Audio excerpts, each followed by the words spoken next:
Alright, hi everybody. Today's just a quick video on how to do unit conversions.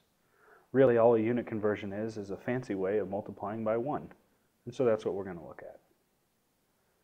Let's do an example here, maybe of mass, say 1 kilogram. We have a conversion that says 1 kilogram is equal to 2.2046 pounds mass. So we can set this equal to 1 just by dividing by a kilogram. So you have 2.2046 pounds mass divided by 1 kilogram is equal to 1. So say we want to convert 30 kilograms to pounds mass. Well, now we just multiply by 1 in this fancy way such that we cancel the 30 kilograms by multiplying by our fancy version of 1, which is 2.2046 pounds mass per kilogram. And you see here that the kilograms cancel. And if you punch this out in the calculator, you find that it's 66.138 pounds mass.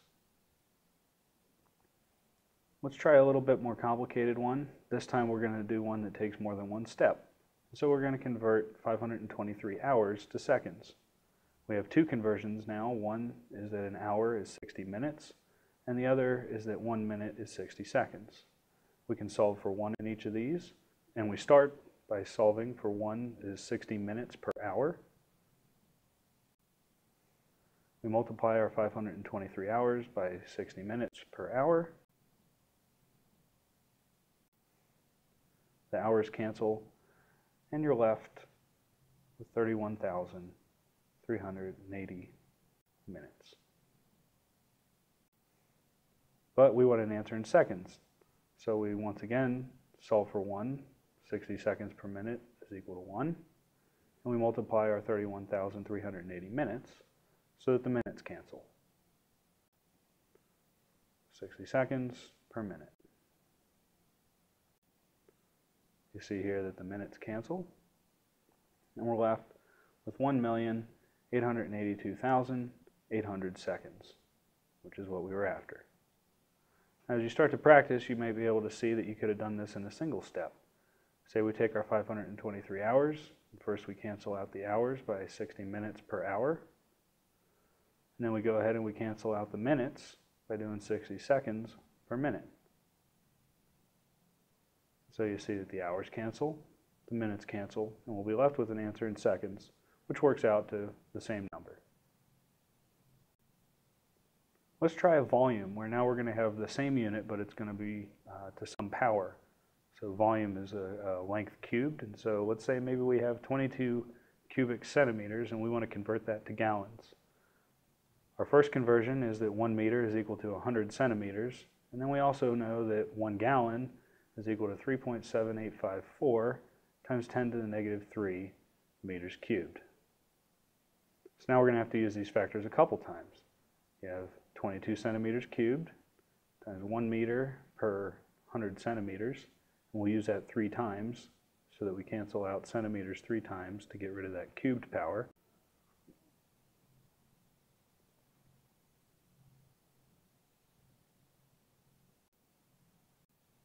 Finally, we can convert our meters cubed that we now have into gallons by multiplying by that conversion factor. 1 gallon is 3.7854 times 10 to the minus 3 meters cubed. You see that the centimeters are all canceling. The meters are all canceling, and we're left with an answer in gallons of 0.005812 gallons. All right, now, there's a reason that I do it this way, and that's because a lot of times you can save yourself some steps without having to do as many conversions. Say we do some problem, and after solving it, we come up with this equation that says the mass is equal to the pressure times the volume times the molecular weight divided by the universal gas constant times the temperature.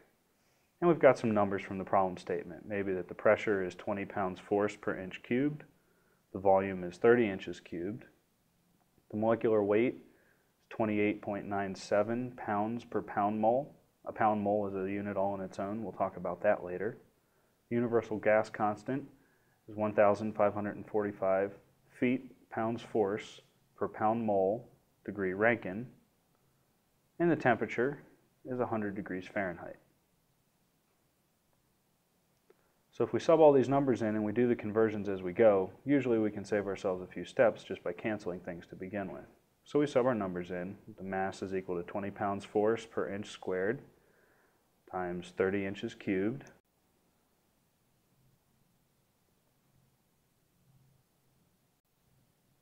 times 28.97 pounds per pound mole. And that's all divided by universal gas constant, 1545 feet pounds force per pound mole degree Rankine, times the temperature, which is 100 degrees Fahrenheit. First thing we can do is just look at this and see that the pounds force cancel. The inches cubed cancel with the inches squared, so we're just left with a single inch. The pound moles cancel, but we're left with a couple things we need to get rid of, like the feet and the inches. Okay, so let's get rid of our feet by saying that 1 foot is 12 inches. So now we've canceled our inches, and that also now lets us cancel out our feet. The last problem we have is this Fahrenheit and Rankine on the bottom. And they get converted by adding, so you'll see here we can just cross out that whole 100 and do 100 plus 459.67, which is the conversion to Rankine. And the Rankines cancel now too, and we're left with an answer that'll be just pounds mass. And if you punch it into a calculator, you find that it's 0.001675 pounds mass.